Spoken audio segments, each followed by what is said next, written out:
this is Renuka Singh from Push English, and I hope you have watched my both the videos. This is a special video I've made for my class 11th students, and I've already discussed part A, objective 40 marks, in my previous two video, wherein I've discussed question number 1, question number 2, question number 3, and question number 4, question number 5, and question number 6, 7.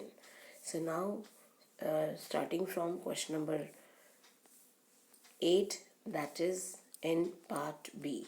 So let us begin with part B. You can see this is a reading section. Part B consists of reading section, and question number 8 is of 8 marks, and this is a passage on natural resources, to conserve natural resources, okay, recycling waste. तो जब भी आप बेटा paragraph पढ़ें, passage पढ़ें, ये ध्यान रखिए सबसे पहले, बिकॉज ये नोट मेकिंग का है पैसेज, तो you can see I have made a notes. आप अगर एक गो में इसको देखें तो मेरे नोट्स कैसे लग रहे हैं, आपको बहुत अच्छे लग रहे हैं, but there is a fault here and also. I tell you what, I could not make a table here, so here should be a table drawn, but where this table should be, I have drawn it downwards. आप वहाँ नीचे नहीं draw करेंगे, आप यहाँ पर draw करेंगे, क्योंकि ये जगह सबसे अप्रोप्रिएट होती है, ठीक है. एंड टेक्निकली मैं इतनी अच्छी नहीं हूँ, शायद इस वजह से मैं इसको टेबल को एडजस्ट नहीं कर पा रही थी, and because they were short of time, so I thought I'll make it this way. I hope my students will not get confused. तो आप देख सकते हैं, सबसे पहले हमारा ये स्टार्ट करते हैं, ठीक है. पहले पैराग्राफ, पहले तो हमें प्लान करना है. जैसे आप पहले इसको अच्छे से एक बार देख लेंगे. हाँ, पहले तो आप ये देखेंगे कितने पैराग्राफ्स हैं आपके इस नोट मेकिंग वाले पैसेज में. तो यहाँ 4 है, यू कैन सी. जब आपके पास 4 पैराग्राफ्स हैं, इसका मतलब, आई होप आपने मेरे प्रीवियस वीडियो देखे हैं जिसमें मैंने नोट मेकिंग के बारे में बहुत डिटेल में आपको समझाया है. सिर्फ एक प्रॉब्लम थी, बिकॉज वो रैशनलाइज्ड करिकुलम से पहले का वीडियो है, तो उसमें मार्क्स स्प्लिट अप सही नहीं है. तो मार्क्स स्प्लिट अप अब हो गया है 5+3, ठीक है. नोट्स प्लीज़ आप उस वीडियो को देखिए, और आई एम श्योर आपको समझ में आ जाएगा. लेकिन आप फ़िलहाल के लिए इसमें कैसे करें, आइए देखते हैं. तो आप देख सकते हैं कि ये 4 पैराग्राफ है. मैंने थॉरली इसको पढ़ लिया, ठीक है. आप पढ़ते वक्त ही, जब रीडिंग के लिए आपको टाइम मिले, प्लीज़ पढ़ते वक्त ही चीज़ों को समझ लीजिए कि एक्चुअली ये पैराग्राफ क्या कह रहा है. उसके बाद आपको प्लान करना है, क्योंकि आपको एक अट्रैक्टिव सा फॉर्मेट बनाना है, एक ऐसा जिसमें नोट्स बनाएंगे आप. अब नोट्स में क्या क्या चीज़ें रहेंगी, नोट्स में रहेगा हेडिंग, ठीक है, हेडिंग, सब हेडिंग, और एक अच्छा सा टाइटल भी रहेगा, ठीक है. वो टाइटल वाला क्वेश्चन हम समरी में डाल देते हैं, ताकि बच्चे जो है उसको टाइटल को ज़रूर डाल दें. और आप प्लीज़, आपसे रिक्वेस्ट है, आप टाइटल इसी पार्ट में रखिए, यानी आंसर नंबर 8 के ए में. कुछ बच्चे बी में भी लिख देते हैं, मार्क्स तो दे देते हैं, but it's a humble request that you will right it down here, okay. अब क्या है, नोट्स. तो सबसे पहले हम आंसर ए करते हैं, यानी नोट्स. आंसर बी, समरी के लिए हम आगे बात करेंगे. तो सबसे पहला काम होता है टाइटल देना, और वो भी नेवी ब्लू स्केच पेन से, ठीक है. नेवी ब्लू स्केच पेन या ब्लू स्केच पेन आप यूज़ करिए. और उसके बाद से टाइटल आप देख सकते हैं, पहले देना थोड़ा मुश्किल होता है, क्योंकि कई बार क्या होता है, आप पूरा पैसेज पढ़ लेते हो तो आपको बाद में स्ट्राइक करता है कि अरे मेरे को ये नहीं, ये टाइटल देना था. तो मैं बच्चों से एडवाइस करती हूँ कि आप प्लीज़ ये जो टाइटल है ये पेंसिल से लिखो, सो दैट आपके पास गुंजाइश हो उसको रब करके वापस से फ्रेश स्केच पेन से लिखने की, ठीक है. तो अब आते हैं आगे. तो मैंने सब पहला हेडिंग डाला है पॉइंट्स ऑफ कंसर्न, दूसरा डाला है बेनिफिट्स ऑफ रिसाइकलिंग, तीसरा डाला है रोल ऑफ ह्यूमन बींग्स, ठीक है. ये टोटली आपके ऊपर है कि आप कैसा इसको क्या हेडिंग्स देते हो. और अब आते हैं हेडिंग्स और सब हेडिंग्स पर. तो एक एक करके चलते हैं. अब आप, मेरे हिसाब से मैंने फर्स्ट पैराग्राफ में जब पढ़ा तो इंट्रोडक्शन है कि कैसे ह्यूमन पॉपुलेशन बढ़ रहा है, तो इंसानों की नीड्स भी बढ़ रही हैं, और सबसे इम्पॉर्टेंट कंसर्न हो गया है कि किस तरीके से हमारी नीड्स क्या इतनी बढ़ रही हैं बढ़ते समय के साथ, बढ़ते पॉपुलेशन के साथ. तो क्या नेचुरल रिसोर्सेज जो हमारे पास बचे हैं वो क्या इनफ या काफ़ी हैं हमारी नीड्स को फुलफ़िल करने के लिए। दूसरा सवाल ये है कि क्या रिसोर्सेज ख़त्म हो जाएंगे। तो ये कुछ चीज़ें ऐसी हैं जिसमें हमें पॉन्डर करना चाहिए। पॉन्डर मतलब सोचना चाहिए, और पॉन्डर ही नहीं, हमें रिसाइकलिंग शुरू कर देनी चाहिए, रिसाइकलिंग ऑफ वेस्ट। तो ये जो मैं ऐसे कर रही हूँ इन सर्कल, आप भी इस तरीके से इन सर्कल या अंडरलाइन कर सकते हैं पढ़ते वक्त, ठीक है। आप अपने आप को समझाएंगे जितना आपकी समझ में आ रहा है। एक एक वर्ड पर बहुत ज़्यादा फोकस करने की ज़रूरत नहीं है। You have to just choose the key points, because notes बनाने के लिए सिर्फ आपको की पॉइंट्स की ज़रूरत होती है, ठीक है। तो आपको शॉर्टकट में काम करना है। तो रिसाइकलिंग क्या है, कैसा प्रोसेस है, इसकी ज़रूरत नहीं पड़ेगी मेरे ख्याल से। तो सिर्फ ये 3 पॉइंट हमारे फर्स्ट पैराग्राफ में आ रहे हैं। और चलिए आगे बढ़ते हैं, देखते हैं नीचे क्या लिखा है। मैंने लिखा है पॉइंट्स ऑफ कंसर्न, यानी पहला हेडिंग मैंने दिया है इसको, ये देख सकते हैं आप। मैंने बहुत ही अलग किस्म के फॉर्मेट में करती हूँ, ये आपकी टोटली आपकी मर्ज़ी है। मैं बच्चों को कहती हूँ कि बेटा फॉर्मेट के लिए, हेडिंग के लिए ये वाला रोमन यूज़ करो, रोमन न्यूमरल यूज़ करो। आई एम सॉरी, नॉट ये, सिर्फ ये, ठीक है, रोमन न्यूमरल। देन सेकंड के लिए ये, थर्ड के लिए ये, फोर्थ के लिए ये, ठीक है। उसके बाद से जैसे once again I tell you, wait, 1 1 2 3 4,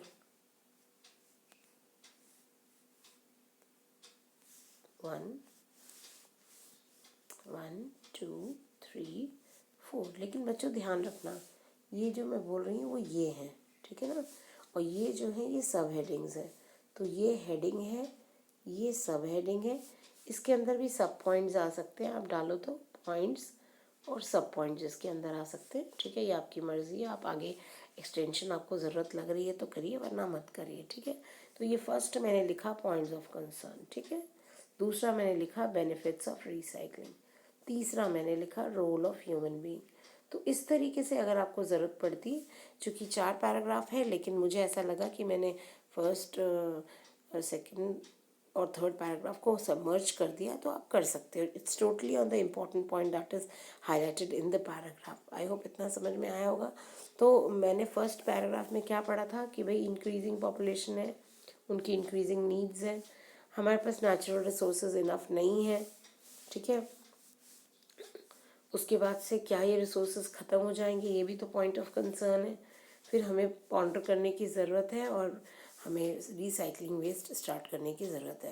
तो ये इसी तरीके से हर पैराग्राफ को आप ध्यान से पढ़ के उसमें की पॉइंट्स को अंडरलाइन कर लोगे, और अपने आप आपको नोट्स के लिए कोई प्रॉब्लम नहीं होगी। बस एक अच्छी सी हेडिंग सोचनी है आपने, ठीक है ना, कि मैं अगर ये पॉइंट्स लिख रही हूँ या लिख रहा हूँ तो मुझे इसकी क्या सूटेबल हेडिंग रहेगी।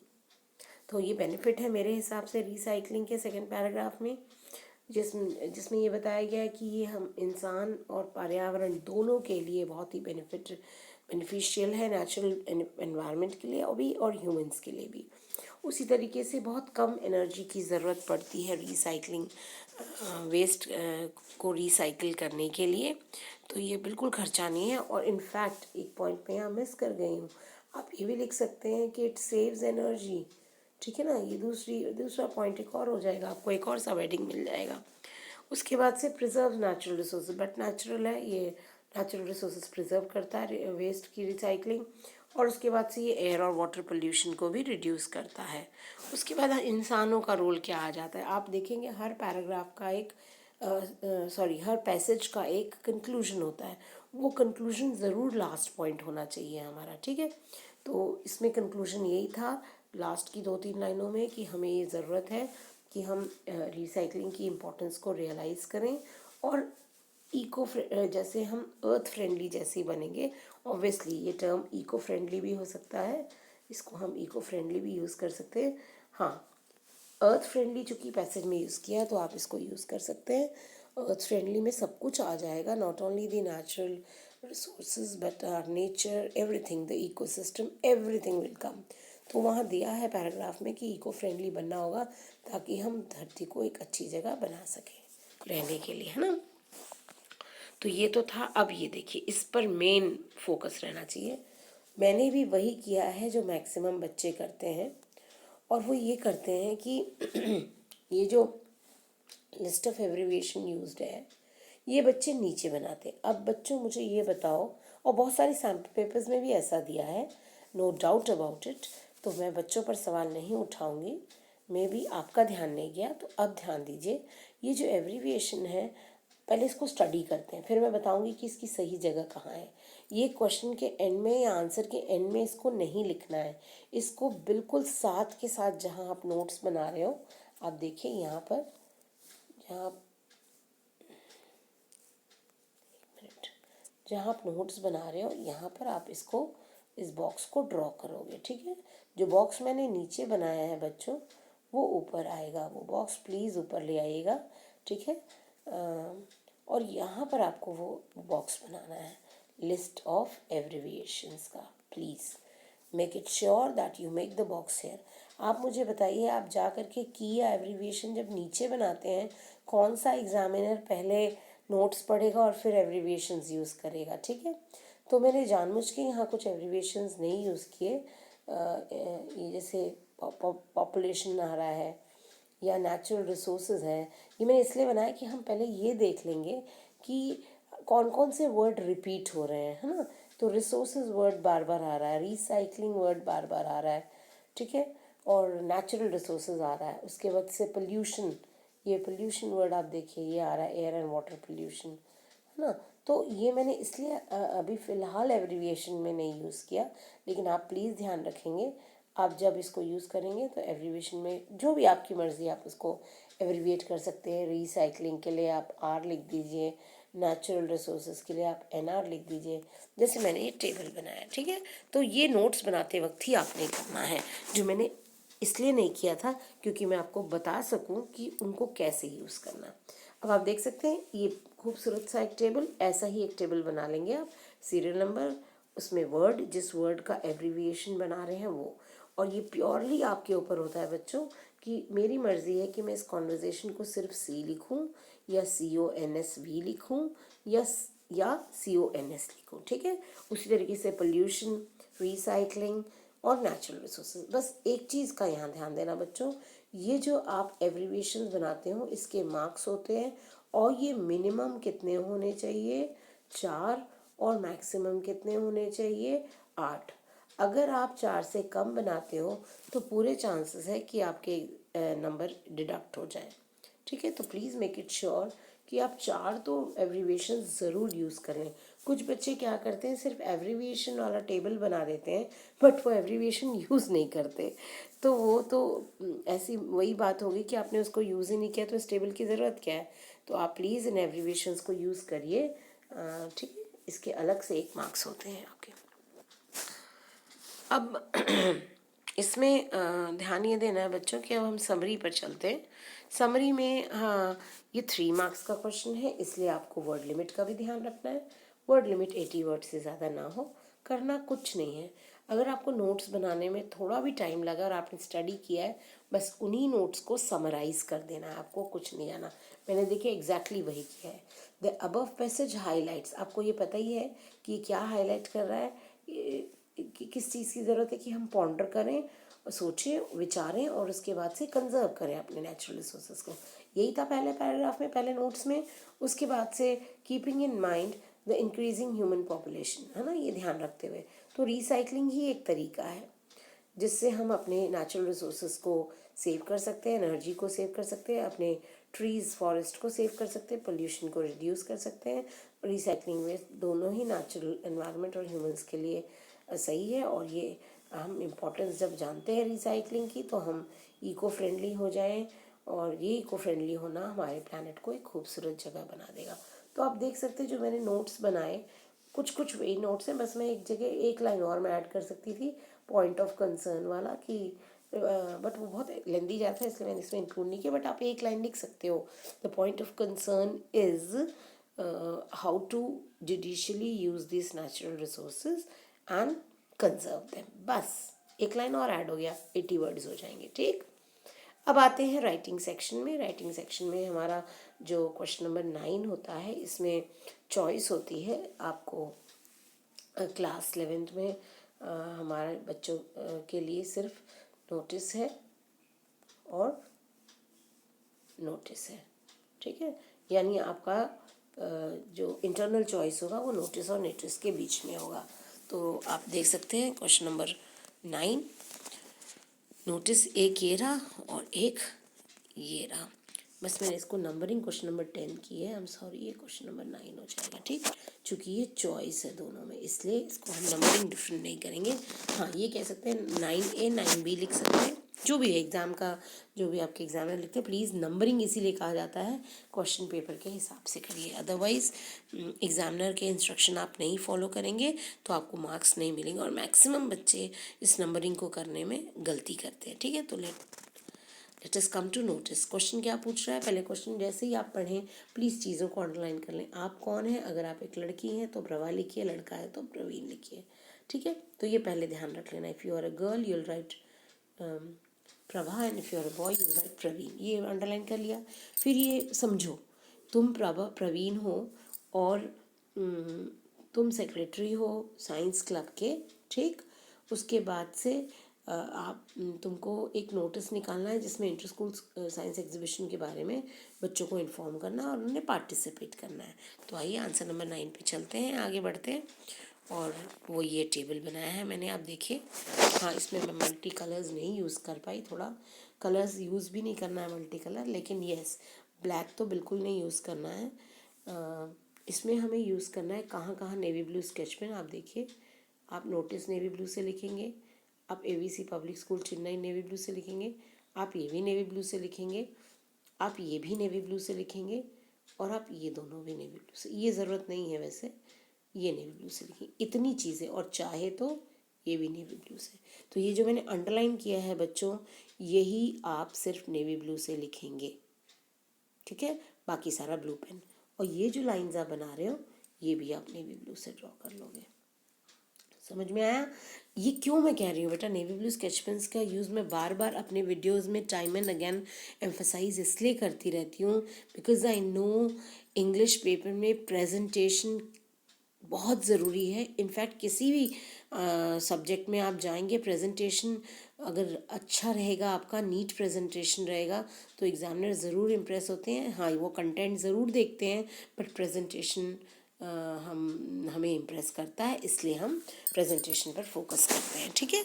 अब आते हैं कंटेंट पर, ठीक। अब तो पहली लाइन में आपको पता है ब्लॉक लेटर्स में आप नोटिस लिख देंगे, ठीक है। अच्छा, ये क्वेश्चन मुझसे बार बार बच्चे अभी भी पूछ रहे हैं। मैंने अपना पिछला वीडियो जो बनाया था, आप उसको अगर देखेंगे तो उसमें मैंने सिर्फ एक असाइनमेंट के लिए क्लिपिंग दिखाई थी जिसमें नोटिस एक टेक्स्ट बुक में after it was written after the name of the school. तो प्लीज़ ये गलती ना करें, ये नोटिस इसके बाद नहीं जाएगा, ये नोटिस यहीं रहेगा जहाँ पर है, फर्स्ट लाइन में एकदम टॉप पर, सेंटर में। आप देख सकते हैं कि टॉप पर है लेकिन बिल्कुल बीचों बीच आप लिखेंगे इसको, ठीक। स्कूल का नाम लिखा, अगर स्कूल का नाम आप देख सकते हैं इस क्वेश्चन में नहीं दिया, आप कोई भी इमेजिनरी नाम लिखिए और एक इतनी सूटेबल हेडिंग, वो हेडिंग बहुत ही कैची होनी चाहिए कि पढ़ते ही समझ में आ जाए कि क्या है नोटिस में, ठीक है। ज़्यादातर अगर कुछ समझ में आए तो आप सिर्फ inter school inter school science exhibition लिख सकते थे, लेकिन मैंने लिखा, थोड़ा दिमाग लगाया और मैंने लिखा display your talent and win fabulous prizes. अच्छा लगेगा, इम्प्रेसिव होगा। अब आते हैं, डेट मेंशन किया मैंने। डेट मेंशन करने के बाद मैं आती हूँ उसके कंटेंट पर, उसकी बॉडी पर, जिसमें मुझे 5 Ws का ध्यान रखना है। 5 Ws में क्या है, कहाँ है, कैसे है, कब है, किस समय पर है, यही चाहिए ना हमको। तो चलिए स्टार्ट कैसे करना है, बहुत ही सिंपल सी बिगनिंग है। This is to inform all the students of our school that science club is planning to organise inter school science exhibition expo. Date आपको मेंशन हो गया 15 नवंबर को, और टाइम भी मेंशन हो गया, कब से कब तक, 9 AM से 5 PM पर, और वो कहाँ होगा ये भी बता दिया। वेन्यू है ये स्कूल कैंपस, और जो भी बच्चे इंटरेस्टेड हो वो अपना नाम किसको देंगे वो भी बता दिया कि भाई अपने साइंस टीचर को आप नाम दे दो, और फर्दर क्वेरी, और उसकी लास्ट डेट भी हमने बता दी, 10 नवंबर है आपकी last date of giving names. और अगर कोई क्वेरी है तो अंडरसाइन को कांटेक्ट करो, आप कौन हैं, सेक्रेटरी हैं, प्रवीण या प्रभा, जो भी हैं आप लिखिए। डेजिग्नेशन में डेजिग्नेटर की सिग्नेचर के बाद, सिग्नेचर मतलब नेम के बाद आप पोस्ट पोर्टफोलियो ज़रूर लिखें, डेजिग्नेशन ज़रूर लिखें सेक्रेटरी, ठीक है, क्योंकि इसके मार्क्स होते हैं फॉर्मेट में। अब आते हैं नेक्स्ट क्वेश्चन पार्ट की तरफ, जिसमें ये क्वेश्चन नंबर, मैंने पहले भी कहा, ये क्वेश्चन नंबर 10 नहीं, इसको और समझिए। ये क्वेश्चन नंबर 9 है, उसका एक इंटरनल क्वेश्चन है।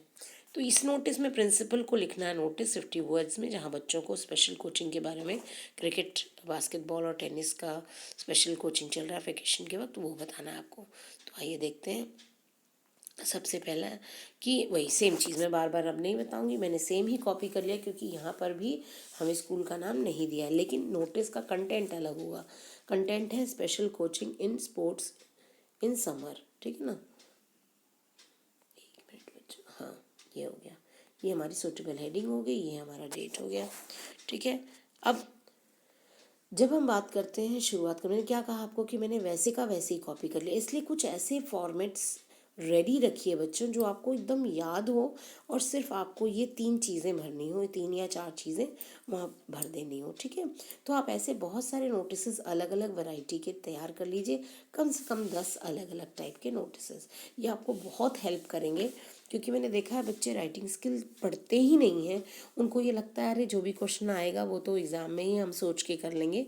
बेटा वहाँ सोचने का टाइम नहीं होता है, इसलिए आप पहले से प्रिपरेशन रखिए, वहाँ सिर्फ आप कट एंड पेस्ट करिए, दिमाग से निकाला और फट से पेपर में पेस्ट किया आंसर शीट में, ठीक है।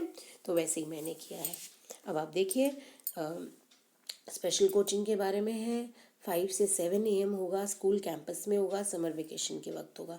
जो भी इंटरेस्टेड बच्चे हैं वो अपने रेस्पेक्टेड फिजिकल एजुकेशन टीचर को कांटेक्ट करें 10 नवंबर तक, और फर्दर क्वेरीज के लिए कांटेक्ट करें अंडरसाइन को। तो यहाँ अंडरसाइन कौन है, यहाँ अंडरसाइन, आई एम सॉरी ये कुछ मिस हो गया है, यहाँ पर ये कट हो गया एडिटिंग के दौरान। तो आप प्लीज़ यहाँ पर अंडरसाइन में क्या लिखेंगे, अपने प्रिंसिपल का नाम, जो भी नाम नहीं दिया है तो आप XYZ लिखो, या अपना ही कुछ बना लो, हाँ mister K Singh, whatever you want to feel, है ना। और उसके बाद यहाँ नीचे लिख दोगे डेजिग्नेशन द प्रिंसिपल, ठीक।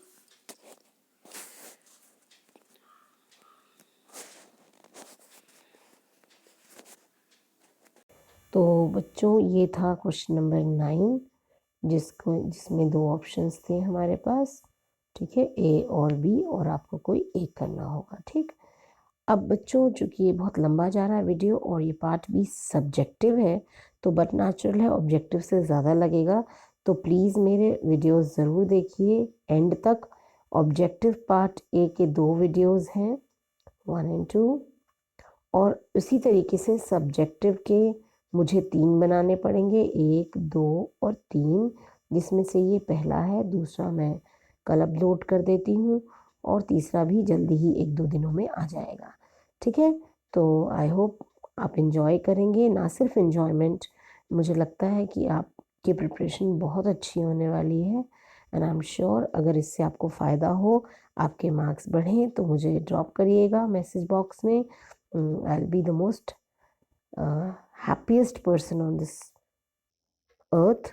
मुझे बहुत अप्रिसिएशन की ज़रूरत है आपसे बच्चों, और अगर मैं थोड़ी मेहनत कर रही हूँ तो थोड़ी सी एक्सपेक्टेशंस आपसे भी है कि आप प्लीज़ इसको शेयर करेंगे, लाइक करेंगे, कमेंट करेंगे, और अपने सारे दोस्तों में इसको उन तक पहुँचा देंगे, ठीक है। So bye bye, God bless you children.